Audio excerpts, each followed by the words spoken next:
voilà, je continue avec mon retour d'expérience par rapport à... Une fois qu'on a mis le sevrage en place, les protocoles de sevrage, les diminutions, qu'on fait comme le plongeur qui a fait une plongée dans l'ivresse des profondeurs mais qui maintenant veut remonter.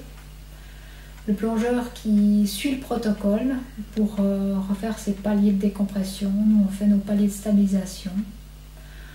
Et puis, on fait nos diminutions entre chaque palier. Et lui, il fait le plongeur fait tant de distance entre chaque palier. Il remonte de 10 mètres de profondeur. Il s'arrête à ce palier-là. Il reste tant de minutes. Nous, on fait une diminution de tant de pourcents. On s'arrête à un palier de quelques semaines de stabilisation pendant quelques jours. Enfin, quelques jours de stabilisation, maximum 15 jours. Et après, on recommence. Donc, on fait comme le plongeur qui remonte. Là, on a le protocole technique. Maintenant, comment gérer les sensations de notre corps à chacun de ces paliers. Là, mon retour d'expérience, ce que j'ai vécu moi, c'est que j'ai compris que je devais travailler sur plusieurs éléments pour pouvoir gérer correctement la décompression. Donc, premier point que j'ai géré, c'est mon environnement. Je ne voulais pas émerger de l'eau, émerger de cette décompression dans cet environnement qui me détruisait, dans cet environnement qui m'a poussé à plonger dans l'ivresse des profondeurs.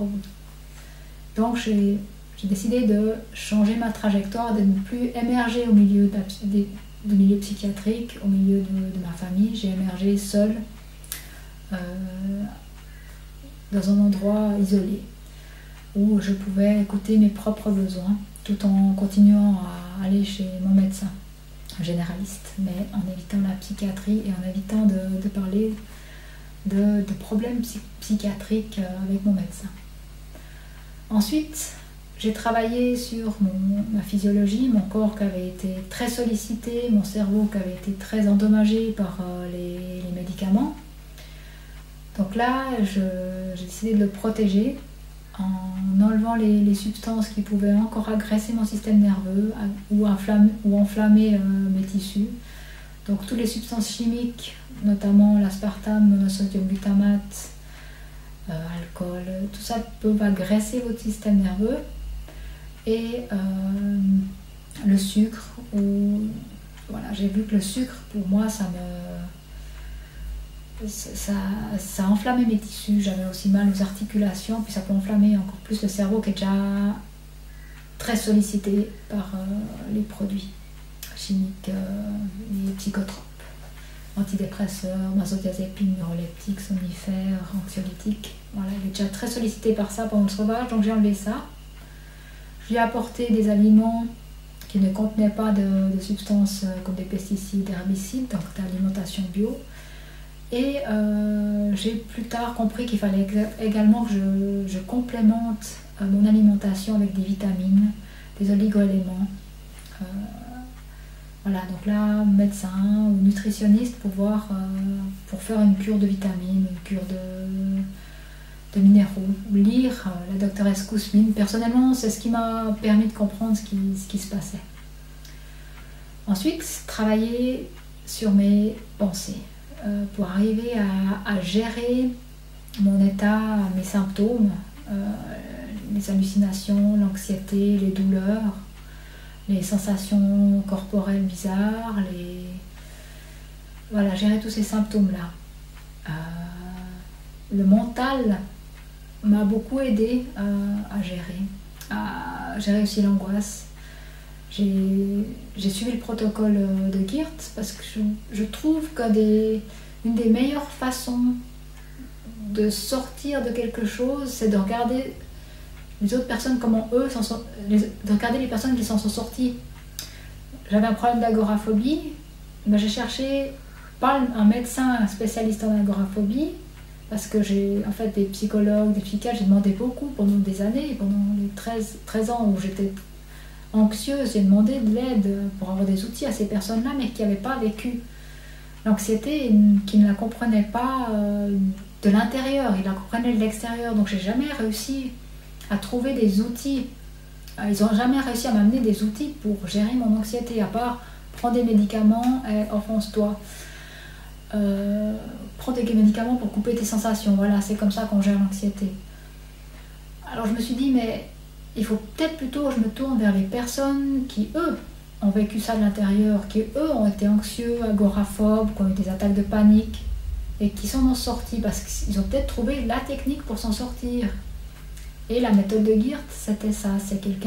Geert est quelqu'un qui était agoraphobe et qui a réussi à s'en sortir, qui a mis en place toutes les techniques pour s'en sortir. Donc j'ai suivi ça et ça a marché. Et je me dis, voilà, j'ai compris à partir de là qu'il fallait que, quand je voulais arriver à quelque chose, il fallait que je regarde les personnes qui étaient arrivées à cette chose-là et que je les imite. Je fasse la même chose qu'elles pour arriver au même point. Je reprends toujours l'exemple du joueur de tennis. Si je veux apprendre à jouer au tennis, je ne vais pas aller regarder un golfeur.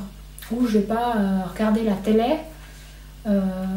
télévision, je ne vais pas regarder la télévision, comment on joue au tennis. Je vais aller sur place, regarder un joueur de tennis, lui demander comment lui il est arrivé à ce niveau-là, comment lui quel basket il prend pour courir, quel habit fonctionne le mieux, comment il se nourrit, comment il s'entraîne, comment il tient sa raquette, à quel coach il faut faire appel pour avoir le meilleur entraînement.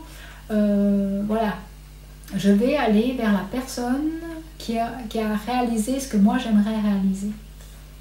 Donc maintenant c'est un peu ce que je fais, c'est que quand je veux faire quelque chose, j'essaie de trouver la personne qui a réussi à le faire et je me lance sur ses pas. Je me fais guider par elle. Après, bien sûr, je mets ma touche personnelle dans les choses pour adapter ces techniques à mes propres besoins, mais j'ai la ligne directrice qui me permet d'avancer. Donc là, pour l'anxiété, ça a été ça. Ça a été de suivre une personne qui s'en est sortie et de faire comme elle et comme elle l'explique de A à Z, même si au départ, je ne voyais pas de résultat, je ne comprenais pas tout à fait où elle voulait en venir. J'ai suivi et puis au fil du temps, j'ai compris « Ah, mais il me demandait de faire ça avant parce qu'après, ça aide à faire ça. » Donc voilà, suivre les pas de quelqu'un qui a marché vers le sommet que vous voulez atteindre, c'est une bonne solution. Alors les éléments, voilà, on a mentalement, je travaille beaucoup sur le mental. Et puis le dernier point, c'est l'action. Donc environnement, physiologie, les pensées, ce qu'on pense, mettre en place des programmes qu'on peut analyser mentalement, qu'on peut suivre, comment dire. Pour le joueur de tennis, on va se faire un programme d'entraînement pour arriver à jouer au tennis. Donc on va analyser ce qu'a fait la personne qui a réussi à arriver là où on veut être, et on va se faire un programme mentalement et le suivre et l'appliquer. Donc le mental, c'est à la fois se donner les consignes pour interpréter les sensations, pour se mettre dans un état qui nous convient, mais c'est aussi analyser ce que d'autres font, observer ce que nous on fait, et puis se faire un programme pour arriver à entraîner notre corps, notre esprit, notre cerveau, notre personne, où on veut aller. Se faire un programme disciplinaire pour au quotidien arriver à atteindre notre but. Pour gravir une montagne, il faut se préparer. Il faut préparer le sac avec ce qu'on aura besoin, préparer chaque étape et puis chaque jour se dire bon, aujourd'hui je vais faire ça, il faudra que j'avance de tant de mètres pour arriver plus loin. Là c'est très, très carré, mais voilà, l'idée c'est de vous faire un petit programme pour ne pas partir dans le vide. Vous avez votre programme de sevrage, il est en place, il roule, pour votre protocole pour diminuer les médicaments. Il vous faut regarder, enfin c'est ce que j'ai fait moi, vous faire un petit programme de vie. Rien que la vie au quotidien. Aujourd'hui, le matin, je fais ça, ça et ça, et je fais ça tous les jours. Ça vous donne un petit programme de vie pour vivre comme vous aimeriez vivre. On commence petit, puis après on se fait de plus en plus grands programmes. Pour atteindre, avec toujours un objectif. Et ensuite, action, il faut agir. Ben, il faut passer à l'action, il ne faut pas se dire, bon ben, oui, alors j'aimerais sortir d'anxiété, j'ai trouvé le programme de Geert, j'ai même pas besoin de le faire, j'ai pas besoin de me faire un programme, j'ai qu'à le suivre, ce programme-là est fait. Voilà. Non, il faut le faire, il faut passer à l'action, il faut faire les exercices, même si on ne les comprend pas tout de suite. Celui qui joue au tennis pour la première fois, ben, il n'a pas le souffle pour faire tout l'entraînement. Au bout de 2 fois qu'il court, il n'arrive plus à courir. Puis ben, s'il s'arrête à ce moment-là, ça ne va pas. Donc tous les jours, suivre votre programme d'entraînement, même si vous n'avez pas envie, même si ça ne va pas ce jour-là, faire un petit peu. Vous s'engager dedans, faire la démarche, passer à l'action. Pas rester assise en train de penser, oui, il faudra que je fasse ça, ça et ça. Non, le faire, le faire.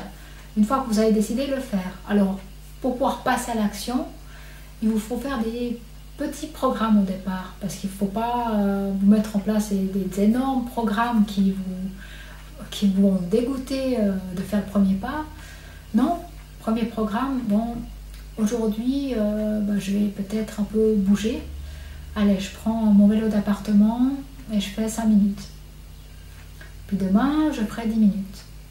Voilà, ça c'est un petit programme. Vous travaillez déjà sur la physiologie, vous travaillez sur l'action, vous avez décidé de le faire, vous travaillez sur l'environnement, vous vous êtes installé un vélo d'appartement, donc votre environnement se prête à ce que vous pouvez faire. Mentalement, vous avez décidé de passer l'action. Allez, aujourd'hui, j'y vais. Donc, vous allez, même en faisant 5 minutes de vélo d'appartement, ou si vous n'avez pas de vélo d'appartement, vous dansez 5 minutes, simplement danser, c'est bouger. Vous avez travaillé tous les éléments que je pense indispensables à aider le corps à sortir du sevrage. Il faudra encore travailler l'alimentation. Vous n'allez pas boire un soda caféiné juste après votre danse ou votre vélo d'appartement, parce que là, vous avez un peu cassé votre programme. Au contraire, vous allez vous prendre un jus de fruits, ou vous allez vous faire une bonne salade à manger pour vous donner des forces. Prendre les quelques vitamines que vous avez déterminées avec votre médecin, votre nutritionniste, et vous avez fait le tour. Peut-être vous vous engagez pendant une semaine à faire ça tous les jours. Votre petite danse de 5 minutes ou votre petit programme de vélo. Après, vous ajoutez autre chose la semaine suivante. Donc, voilà, faire des programmes, passer à l'action, ne pas se laisser submerger par des idées sans rien faire. Donc, bouger, faire les choses.